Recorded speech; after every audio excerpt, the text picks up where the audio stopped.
أعوذ بالله من الشيطان الرجيم بسم الله الرحمن الرحيم الحمد لله رب العالمين والصلاة والسلام على سيد الأنبياء والمرسلين وعلى آله الطيبين الطاهرين المعصومين المظلومين الذين أذهب الله عنهم الرجس وطهرهم تطهيرا ولعنة الله على أعدائهم أجمعين أما بعد সম্মানিত উপস্থিতি, শোকাবহ আশুরা দিবস উপলক্ষে আজকে আমি আপনাদের সামনে আলে মুহাম্মদ সাল্লাল্লাহু আলাইহি ওয়াসাল্লাম তথা আহলে বাইত আলাইহিস সালামগণ যে শাজারাতুত তয়্যিবা তাহেরা জৈতুনা এই বিষয়টির উপরে আমি একটি পর্যালোচনামূলক আলোচনা উপস্থাপন করব। আশা করছি আপনারা ধৈর্য মনোযোগ সহকারে আমার এই আলোচনাটি উপভোগ করবেন। আমরা জানি যে 10ই মুহররম ইতিহাসে, ইসলামের ইতিহাসে একটা কালো অধ্যায় রচিত হয়েছে। যিনি রহমতুল্লিল আলামিন, যিনি সমগ্র আলামের জন্য রহমত স্বরূপ, তার আহলে বাইতের অন্যতম সদস্য ইমাম হুসাইন আলাইহিস সালামকে তার 72 জন সঙ্গী সাথী সহ কারবালা প্রান্তরে যে নির্মমভাবে, নিষ্ঠুরভাবে শাহাদত বরণ করেছে ইয়াজিদ বাহিনী কর্তৃক, অর্থাৎ মুসলমানদের, নামধারী মুসলমানদের একটা গোষ্ঠী, একটা মুনাফিক শ্রেণী, যারা নবী পরিবারকে নির্মম নিষ্ঠুরভাবে হত্যা করেছে কারবালা ময়দানে। তো ইতিহাসের এই নির্মম নিষ্ঠুর এই ঘটনাটির স্মরণেই আমি আমার ক্ষুদ্র প্রয়াস থেকে নবী পরিবারের প্রতি মহব্বত, তাদের প্রতি ভালোবাসা প্রকাশার্থে এই ক্ষুদ্র প্রয়াস আমি আপনাদের সামনে উপস্থাপন করতে চাই। সম্মানিত উপস্থিতি, আশা করছি আপনারা আমার সাথেই থাকবেন। আজকে আমি মোহাম্মদ রফিকুল ইসলাম, সহকারী অধ্যাপক ও বিভাগীয় প্রধান, আরবি ও ইসলামী শিক্ষা বিভাগ, সরকারি এডওয়ার্ড কলেজ, পাবনা। আমি আপনাদের সাথে আছি ইনশাআল্লাহ। তো প্রথমেই আমি মহান আল্লাহ রাব্বুল আলামিনের বাণী সূরা মায়েদার 100 নম্বর আয়াত আমি আপনাদের সামনে উপস্থাপন করতে চাই। আল্লাহ তাআলা এখানে বলেছেন, কুল লা ইয়াস্তাবিল খাবিসু ওয়াত তাইয়্যিবু ওয়ালাউ আ'জাবাকা কাসরাতুল খাবিস ফাত্তাকুল্লাহা ইয়া উলিল আলবাব লাআল্লাকুম তুফলিহুন। এখানে আল্লাহ তাআলা তার প্রিয় নবী মুহাম্মদ সাল্লাল্লাহু আলাইহি ওয়াসাল্লামকে লক্ষ্য করে বলছেন যে, হে রাসূল, আপনি বলুন, লা ইয়াস্তাবিল খাবিসু ওয়াত তাইয়্যিবু, অপবিত্র এবং পবিত্র সমান নয়, খাবিস এবং তাইয়্যিব সমান নয়। ওয়ালাউ আ'জাবাকা কাসরাতুল খাবিস, যদিও খাবিসদের আধিক্য, খাবিসদের প্রাচুর্য বা সংখ্যাধিক্য আপনাকে বিস্মিত করে, আপনাকে আশ্চর্যান্বিত করে, তবুও আপনি বলুন যে খাবিস এবং তাইয়্যিব সমান নয়। অতএব ফাত্তাকুল্লাহা ইয়া উলিল আলবাব, হে উলিল আলবাবগণ, হে বুদ্ধিমান ব্যক্তিগণ, হে জ্ঞানে প্রতিষ্ঠিত ব্যক্তিগণ, তোমরা আল্লাহকে ভয় করো।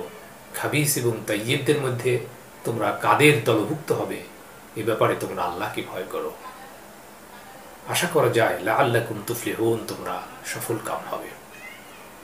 এই আয়াতের আলোকেই আমি আজকের আলোচনাটা আপনাদের সামনে উপস্থাপন করব ইনশাআল্লাহ। এখানে আল্লাহ রাব্বুল আলামিন 2টা শ্রেণীর কথা উল্লেখ করেছেন, 2টা সম্প্রদায়ের কথা উল্লেখ করেছেন। একটা হচ্ছে খাবিস আর একটা হচ্ছে তাইয়্যিব।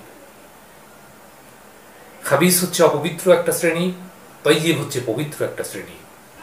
এই দুইটা শ্রেণী কথা আল্লাহ তাআলা এখানে উল্লেখ করেছেন। অনুরূপভাবে পবিত্র কোরআনের সূরা নূরের 26 নম্বর আয়াতে আল্লাহ তাআলা বলেছেন যে আল খাবিসাতু লিল খাবিসিনা ওয়াল খাবিসুনা লিল খাবিসাত ওয়াত তাইয়্যিবাতু লিত তাইয়্যিবিনা ওয়াত তাইয়্যিবুনা লিত তাইয়্যিবাত উলাইকা মুবাররাউনা মিম্মা ইয়াকুলুন লাহুম মাগফিরাতু ওয়া রিজকুন কারীম। সূরা নূর 26 নম্বর আয়াতে এখানে আল্লাহ তাআলা বলেছেন যে দুশ্চরিত্র নারীকুল দুশ্চরিত্র পুরুষকুলের জন্য, আল খাবিসাতু লিল খাবিসিনা খাবিস খাবিসদের জন্য এবং তয়্যিব তয়্যিবদের জন্য। এখানে মূল কথা হচ্ছে যে অপবিত্ররা অপবিত্রদের জন্য এবং পবিত্ররা পবিত্রদের জন্য। অপবিত্র এবং পবিত্র কখনো এক হতে পারে না, কখনো একসাথে মিলিত হতে পারে না।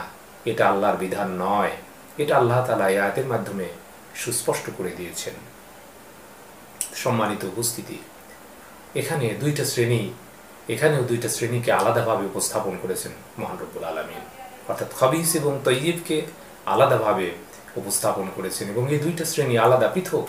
এই দুইটা শ্রেণী কখনোই এক হতে পারে না, একসাথে থাকতে পারে না, একসাথে চলতে পারে না।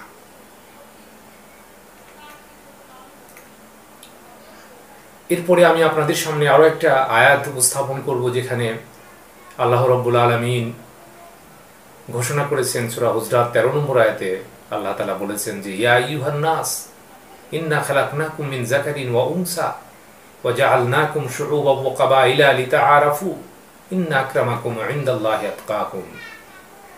এখানে আল্লাহ তাআলা মানব জাতিকে উদ্দেশ্য করে বলছেন যে হে মানব জাতি, হে মানব মণ্ডলী, আমি তোমাদেরকে একজন পুরুষ এবং একজন নারী থেকে সৃষ্টি করেছি এবং তোমাদেরকে বিভিন্ন সম্প্রদায় ও বিভিন্ন গোত্রে বিভক্ত করে দিয়েছি যাতে তোমরা পরস্পর পরিচিত হতে পারো।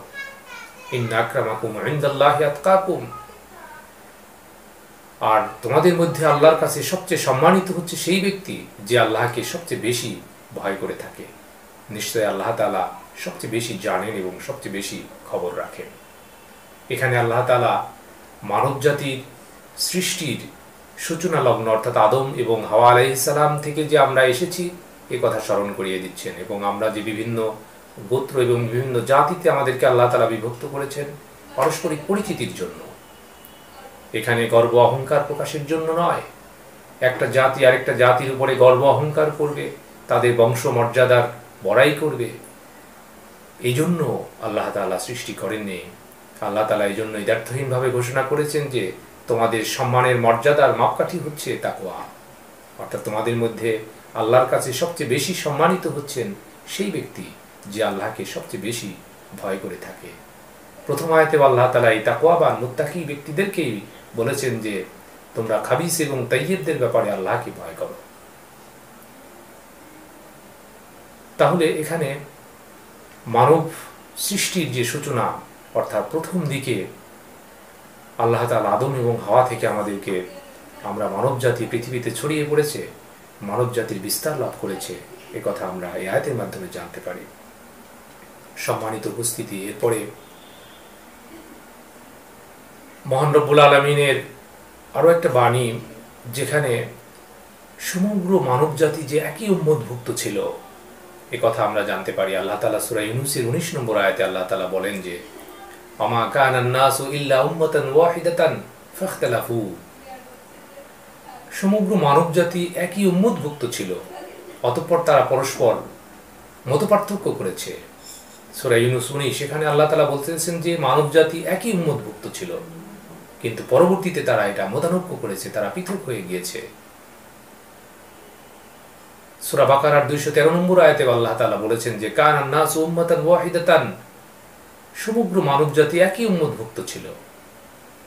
ফাবাআসাল্লাহুন নাবিয়্যিনা মুবাশশিরিনা ওয়া মুনযিরিন ওয়া আনজালা মাআহুমুল কিতাবা বিল হাক্কি লিয়াহকুমা বাইনান নাস ফীমা ইখতালাফু ফীহি। সূরা বাকারা 213 নম্বর আয়াতে আল্লাহ তাআলা বলতেছেন যে সমগ্র মানব জাতি একই উম্মতভুক্ত ছিল, অতঃপর তারা যে মতপার্থক্য করেছে, অতঃপর তারা যে পৃথক হয়ে গেছে, তারা যে মতানৈক্য করেছে, তাদের সেই মতানৈক্য দূরীভূত করবার জন্য আল্লাহ তাআলা নবীদেরকে পাঠিয়েছেন সুসংবাদ দানকারী, ভীতি প্রদর্শনকারী হিসেবে। এবং সত্য কিতাব সহ তাদেরকে পাঠিয়েছেন, যাতে তিনি তাদের মাঝে যে মতানৈক্য রয়েছে মতানৈক্যগুলো দূর করে দিতে পারেন, তাদের মাঝে ফয়সালা করে দিতে পারেন। তাহলে এখানে এই আয়াতের মাধ্যমে আমরা জানতে পারি যে মানব জাতি একই উম্মতভুক্ত ছিল, তারা মতপার্থক্য করেছে, তাদের সেই মতপার্থক্য দূর করবার জন্য আল্লাহ তাআলা যুগে যুগে নবী রাসূল পাঠিয়েছেন। বিভিন্ন সম্প্রদায়ের মধ্যে আল্লাহ তাআলা নবী রাসূল পাঠিয়েছেন পর্যায়ক্রমে। আমরা এই বিষয়টি এই আয়াত থেকে জানতে পারি। সম্মানিত উপস্থিতি, আমি আজকের যে আলোচনার মূল বিষয় অর্থাৎ কারবালার ময়দানের যে ঘটনাটা সংঘটিত হয়েছে, নবী পরিবারের সাথে যে নৃশংসতা নির্মমতা করা হয়েছে, অর্থাৎ নবী পরিবার এবং তার হত্যাকারী আরেকটি পরিবার, এই দুইটা পরিবার সম্পর্কে আমি আমার আলোচনাটা সীমিত রাখবো ইনশাআল্লাহ। তো এখানে নবী পরিবারের পরিচয় আমরা এভাবে দিতে পারি যে ইমাম হুসাইন ইবনে আলী ইবনে আবি তালিব ওয়া ফাতিমাতু বিনতে মুহাম্মদ ইবনে আবদুল্লাহ ওয়া আবদুল্লাহ ওয়া আবু তালিব ইবনা আব্দুল মুত্তালিব ইবনে হাশেম ইবনে আব্দে মানাফ, অর্থাৎ আব্দে মানাফের সন্তান হাশেম, তার সন্তান আব্দুল মুত্তালিব, তার সন্তান আবদুল্লাহ থেকে মুহাম্মদ সাল্লাল্লাহু আলাইহি ওয়াসাল্লাম, তার থেকে ফাতিমা আলাইহিস সালাম, আবার আব্দুল মুত্তালিবের আরেক সন্তান আবু তালিব থেকে আলী আলাইহিস সালাম, এরপর আলী ও ফাতিমা আলাইহিস সালামের বিবাহের মাধ্যমে হাসান ও হুসাইন আলাইহিস সালাম, এরপর হুসাইন আলাইহিস সালাম থেকে ইমাম মাহদী আলাইহিস সালাম পর্যন্ত পবিত্র ইমামগণ এ বংশধারার অন্তর্ভুক্ত, অর্থাৎ বনু হাশেমের অন্তর্ভুক্ত। এটা হচ্ছে নবী পরিবার। এখানে একটা বিষয় স্মরণযোগ্য যে এই যে নবী পরিবার, এখানে আব্দুল মুত্তালিবের দুইটা সন্তান থেকে অর্থাৎ আবু তালিব এবং আবদুল্লাহ, এই দুইটা ধারা থেকে অর্থাৎ নবী সাল্লামের সন্তান পুত্র সন্তান কাসেম যখন ইন্তিকাল করেন, তখন কাফেরেরা নবী সাল্লামকে বলতে লাগলো যে মুহাম্মদ নির্বংশ হয়ে গেছে, মুহাম্মদের মৃত্যুর পরে ইসলাম অটোমেটিক্যালি ধ্বংস হয়ে যাবে, ইসলামের নাম নিশানা মুছে যাবে, ইসলামের নাম নেবার মতো আর কেউ থাকবে না, কারণ সে তো নির্বংশ, তার তো কোনো বংশই থাকলো না। নবী সাল্লামকে এভাবে কাফেরেরা নবী সাল্লাম সম্পর্কে এরকম বাজে মন্তব্য করলো। কিন্তু মহান রব্বুল আলামিন নবী সাল্লামের শানে যারাই বেয়াদবি করেছে তাদের এই বেয়াদবির জবাব আল্লাহ তাআলা সাথে সাথে দিয়ে দিয়েছেন পবিত্র কোরআনে। নবী সাল্লামের সাথে যারাই বেয়াদবি করেছে এই বেয়াদবি আল্লাহ তাআলা বরদাস্ত করেননি। যেমন আমরা উদাহরণ হিসেবে পাই আবু লাহাব এবং তার স্ত্রী নবী সাল্লামের সাথে নবী সাল্লামের দিকে আবু লাহাব আঙ্গুল উঠিয়েছে, তার সম্পর্কে সূরা লাহাব নাজিল হয়েছে, তাব্বাত ইয়াদা আবি লাহাবি ওয়া তাব মা আগনা আনহু মালুহু ওয়া মা কাসাব। অনুরূপভাবে নবী সাল্লামকে অপমান করবার জন্য ইহুদিরা রায়না শব্দ ব্যবহার করেছে।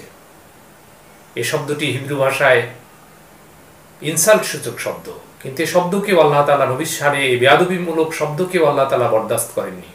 আল্লাহ তাআলার সাথে সাথে কোরআনের আয়াত নাজিল করে বলেছেন যে ইহুদিদের এই যে খারাপ উদ্দেশ্য, এই উদ্দেশ্য মুসলমানরা বুঝতে পারেনি। মুসলমানরাও যখন নবী সাল্লামের শানে এরকম রায়না শব্দ বলতে থাকে, তখন আল্লাহ তাআলা এই আয়াত নাজিল করেন যে তোমরা নবী সাল্লামের শানে রায়না শব্দ বলো না, বরং তোমরা বলো উনজুরনা।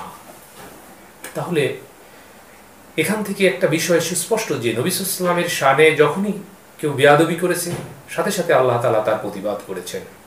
তো এই যে নবীর শানে যে বেয়াদবি, নবী সাল্লাম নির্বংশ হয়ে গেছে, নবী সাল্লামের শানে যখন এই বেয়াদবি সূচক শব্দ ব্যবহার করেছে কাফেরেরা, সাথে সাথে আল্লাহ তাআলা সূরা কাউসার নাজিল করেছেন। আল্লাহ তাআলা সূরা কাউসার নাজিল করার মাধ্যমে কাফিরদের জবাব দিয়েছেন। আল্লাহ তাআলা বলেন ইন্না আ'তাইনাকাল কাউসার ফাসাল্লি লিরাব্বিকা ওয়ানহার ইন্না শানিয়াকা হুয়াল আবতার।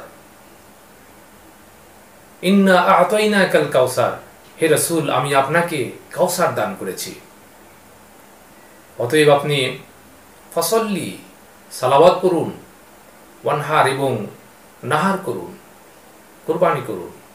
ইন্না শানিয়াকা হুয়াল আবতার, নিশ্চয় আপনার যারা শত্রু তারাই নির্বংশ, আপনার শত্রুরাই নির্বংশ। আপনাকে তারা নির্বংশ বলছে, আপনার শত্রুরাই নির্বংশ হয়ে যাবে। এখানে কাউসার শব্দের ব্যাখ্যায় তাফসীরকারগণ বিভিন্ন অর্থ করেছেন।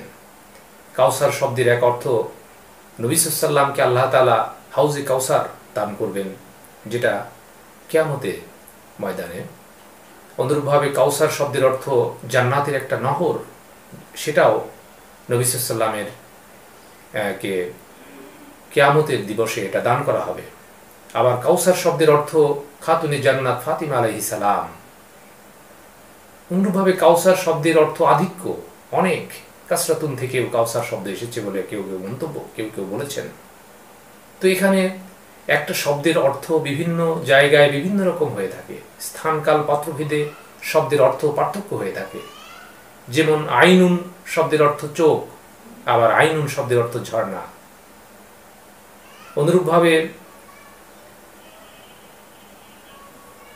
অনুরূপভাবে মাওলা শব্দের অর্থ অভিভাবক, আবার মাওলা শব্দের অর্থ দাস। এই জন্য স্থানকাল পাত্রভেদে অর্থ করতে হবে। এখানে কাফিররা নবী সাল্লাল্লাহু আলাইহি ওয়াসাল্লামকে অপমান করেছে, নবী সাল্লাল্লাহু আলাইহি ওয়াসাল্লামের শানে অপমানসূচক শব্দ ব্যবহার করেছে। তার জবাবে আল্লাহ তাআলা কি বলবেন যে আমি আপনাকে যে কিয়ামত দিবসে কাউসার দান করব? এর জবাব এটাই অ্যাপ্রোপ্রিয়েট হবে, এটাই যথোপযুক্ত হবে যে আমি আপনাকে খাতুনে জান্নাত দান করেছি, যার মাধ্যমে আপনার বংশ পৃথিবীতে কিয়ামত পর্যন্ত বলবৎ থাকবে এবং আপনার এই বংশধারা থেকেই ফাতিমা এবং আলী, এই বংশধারা থেকেই ইমাম মাহদী আলাইহিস সালামের আগমন ঘটবে, যার মাধ্যমে পৃথিবীতে শান্তি প্রতিষ্ঠিত হবে। আপনাকে যারা নির্বংশ বলছে, আপনার সেই শত্রুটাই নির্বংশ হয়ে যাবে। সম্মানিত উপস্থিতি, আমি এই বিষয়টি এখানে নিয়ে আসলাম এই জন্য যে নবী পরিবারের মর্যাদা এখানে কতখানি। নবী সাল্লাল্লাহু আলাইহি ওয়াসাল্লামের শানে বেয়াদবি আল্লাহ তাআলা স্বয়ং বরদাস্ত করেননি। এটা হচ্ছে নবী পরিবার।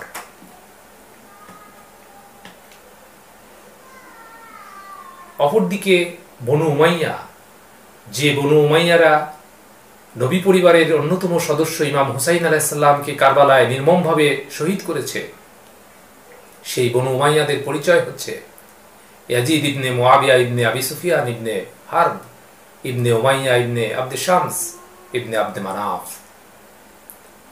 অর্থাৎ আব্দে মানাফের যমজ দুইটা সন্তান ছিল, একটা হচ্ছে হাশেম আর একটা হচ্ছে আব্দে শামস।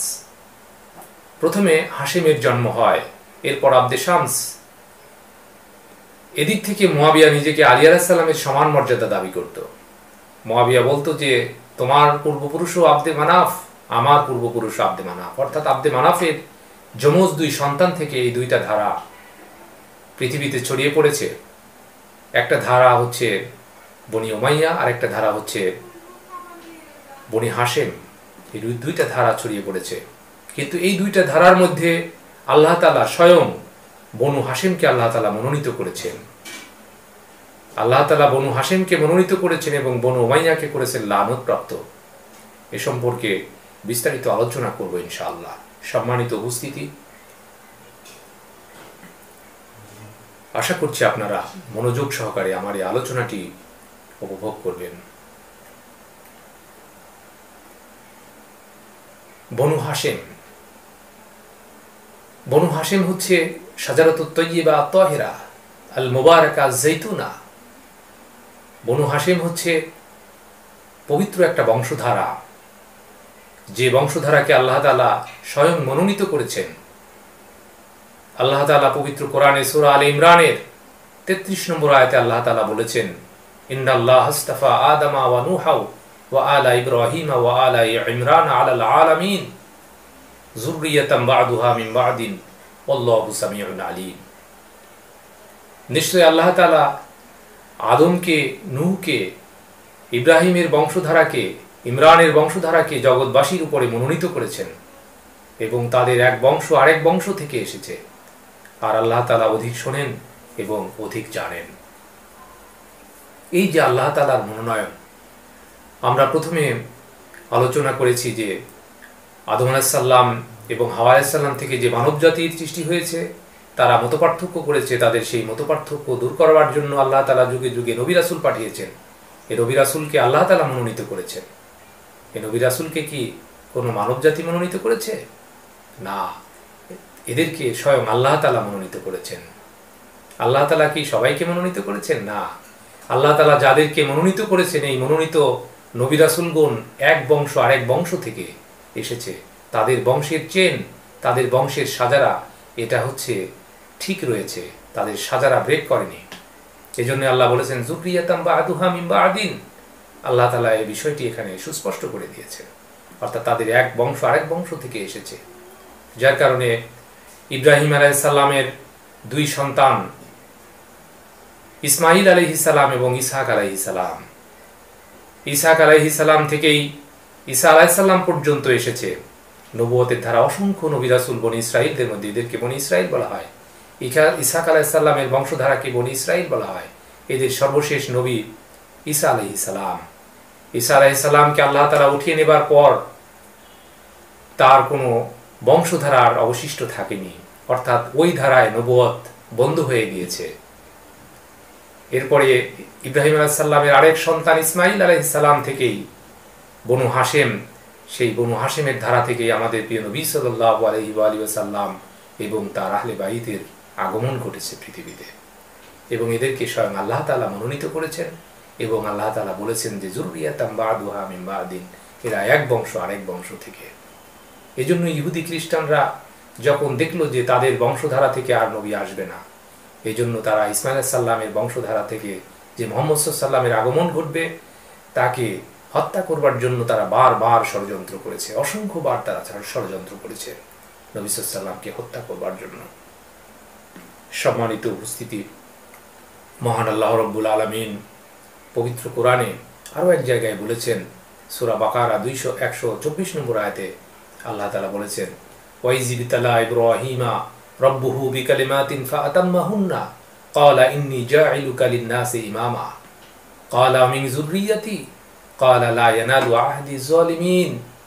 আল্লাহ তাআলা এখানে সুস্পষ্টভাবে বলছেন মুহাম্মদ সাল্লাল্লাহু আলাইহি ওয়াসাল্লামকে উদ্দেশ্য করে, হে মুহাম্মদ সাল্লাল্লাহু আলাইহি ওয়াসাল্লাম, আপনি স্মরণ করুন সেই সময়ের কথা যখন ইব্রাহিমকে তার প্রতিপালক কতিপয় বিষয়ে পরীক্ষা করলেন, অতঃপর ফাআতাম্মাহুন্না, তিনি সে পরীক্ষায় উত্তীর্ণ হলেন। ক্বালা ইন্নী জাইলুকা লিন-নাসি ইমামা, তখন আল্লাহ তাআলা তাকে বললেন, আমি তোমাকে মানবজাতির জন্য ইমাম নিযুক্ত করলাম, ইমাম হিসেবে মনোনীত করলাম। ক্বালা, তখন ইব্রাহিম আলাইহিস সালাম বললেন, আমিন যুররিয়াতি, আমার বংশধর থেকেও কি এই ইমামত আসবে? ক্বালা, তখন আল্লাহ তাআলা বললেন, লা ইয়ানালু আহদিয যালিমিন, আমার এই প্রতিশ্রুতি জালিমদের কাছে পৌঁছাবে না। অর্থাৎ তোমার বংশধারায় যারা জালিম হবে তাদের কাছে আমার এই প্রতিশ্রুতি পৌঁছাবে না। সম্মানিত উপস্থিতি, এখানে জালিম কারা? এই যে দুইটা বংশধারার আলোচনা আমি করলাম, বনু হাশিম এবং বনু উমাইয়া, এই দুইটা বংশধারা পরস্পর বিরোধিতা করেছে। বনু হাশিমের উপরই কিন্তু কাবাঘরের নেতৃত্ব ছিল, কাবাঘরের দায়িত্ব ছিল, তারা কাবাঘর সংরক্ষণের দায়িত্ব পালন করেছে। আসহাবে ফিলের ঘটনায় আব্দুল মুত্তালিব যে কাবাঘরের ব্যাপারে আল্লাহর কাছে সুপর্দ করেছিলেন, যে ঘটনা আমরা জানি, যে কাবাঘরের প্রতিপালকই রক্ষা করবেন। এই যে বংশধারা, এই কাবাঘরের রক্ষণাবেক্ষণ নিয়েও বনু উমাইয়ারা বাকবিতণ্ডা করেছে। মক্কাবাসীরা বাধ্য হয়ে তাদেরকে বিতাড়িত করেছিল এই বংশধারাকে। আল্লাহ তাআলা এই জন্যই বনু হাশিমকে আল্লাহ তাআলা মনোনীত করেছেন। বনু হাশিমকে আল্লাহ তাআলা এই যে ইব্রাহিম আলাইহিস সালামের প্রার্থনা যে আমার বংশধারা থেকেও কি ইমাম আসবে, আল্লাহ তাআলা তার এই প্রার্থনা কবুল করেছেন। সম্মানিত উপস্থিতি, এখন আমরা দেখি মহানবী সাল্লাল্লাহু আলাইহি ওয়াসাল্লাম এই সম্পর্কে বলেছেন যে ইন্নাল্লাহা ইখতারা মিন বনি আদম মাল আরাবা ওয়াখতারা মিনাল আরাব মুদার ওয়াখতারা মিন মুদার কুরাইশান ওয়াখতারা মিন কুরাইশ বনি হাশিম ওয়াখতারানি বিন বনি হাশিম। অর্থাৎ নবী সাল্লাল্লাহু আলাইহি ওয়াসাল্লাম বলেন যে আল্লাহ তাআলা বনি আদমকে, বনু আদম সন্তানদের মধ্য থেকে আরবকে মনোনীত করলেন। ওয়াখতারা মিনাল আরাব মুদার, আরবদের মধ্য থেকে মুদারকে মনোনীত করলেন। ওয়াখতার মিন মুদার কুরাইশান, এবং মুদার থেকে কুরাইশকে মনোনীত করলেন। ওয়াখতার মিন কুরাইশ বনি হাশেম, এবং কুরাইশ বংশ থেকে বনি হাশেমকে মনোনীত করলেন।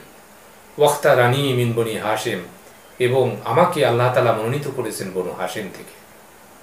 সুবহানাল্লাহ। এই হাদিসখানা এসেছে আখরাজাহুল বাইহাকি, ইবনে আদি আল হাকিম, আত-তাবারানি, ইবনে আসাকির এবং কানজুল উম্মালের মধ্যেও এই হাদিসখানা এসেছে।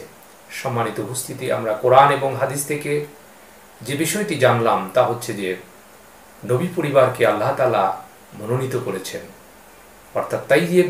নবী পরিবার হচ্ছে তাইয়্যিব, শাজারাতুত তাইয়্যিবা তাহিরা আল মুবারাকা, এটাই হচ্ছে নবী পরিবার, যাদেরকে স্বয়ং আল্লাহ তাআলা মনোনীত করেছেন।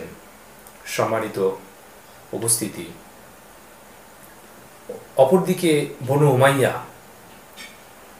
উমাইয়াকে কোরআন এবং হাদিসে শাজারাতুল খাবিসা, শাজারাতুল মালউনা ফিল কোরআন বলে অভিহিত করা হয়েছে। তো আজকের এই আলোচনাটা আমি শাজারাতুত তাইয়্যিবা এবং শাজারাতুল খাবিসা, এই যে দুইটা বংশধারা, অর্থাৎ আমি যে সূরা মায়েদার 100 নম্বর আয়াতের আলোকে আজকের আলোচনাটি উপস্থাপন করছি। এই দুইটা বংশধারার মধ্যে আমি আজকে বনু উমাইয়া, আচ্ছা শাজারাতুল খাবিসা, শাজারাতুল মালউনাদের সম্পর্কে আলোচনা করব, যারা কারবালার নৃশংসতা পরিচয় দিয়েছে, নৃশংস ঘটনার পরিচয় দিয়েছে, তাদের সম্পর্কেই আমি আলোচনা করব। আর নবী পরিবারের আলোচনা তো আমরা ধারাবাহিকভাবে করছি, পরবর্তী কোনো আলোচনায় নবী পরিবার সম্পর্কে আমরা আলোচনা করব। তো আজকে বনু উমাইয়া, অর্থাৎ যাদেরকে স্বয়ং আল্লাহ তাআলা শাজারাতুল মালউনা ফিল কোরআন বলে অভিহিত করেছেন, তাদের সম্পর্কে আমি আজকের এই আলোচনাটি সীমাবদ্ধ রাখব। সম্মানিত উপস্থিতি, মহান আল্লাহ রাব্বুল আলামিন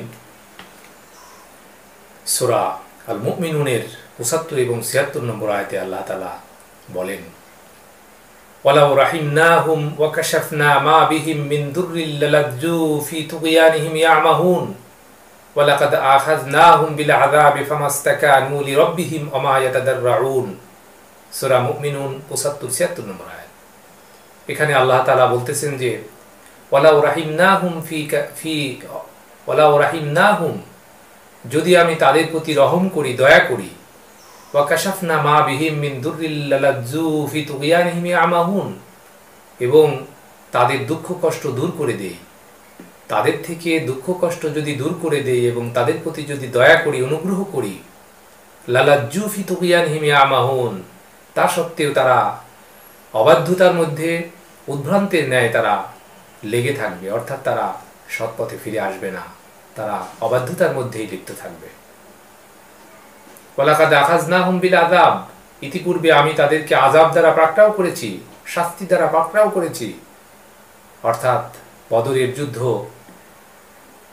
যে আঘাত তাদের উপর এসেছে, এর দ্বারা আমি তাদেরকে পাকড়াও করেছি। ফামাস্তাকানু লিরাব্বিহিম, কিন্তু এ সত্ত্বেও তারা তাদের প্রতিপালকের প্রতি নত হয়নি।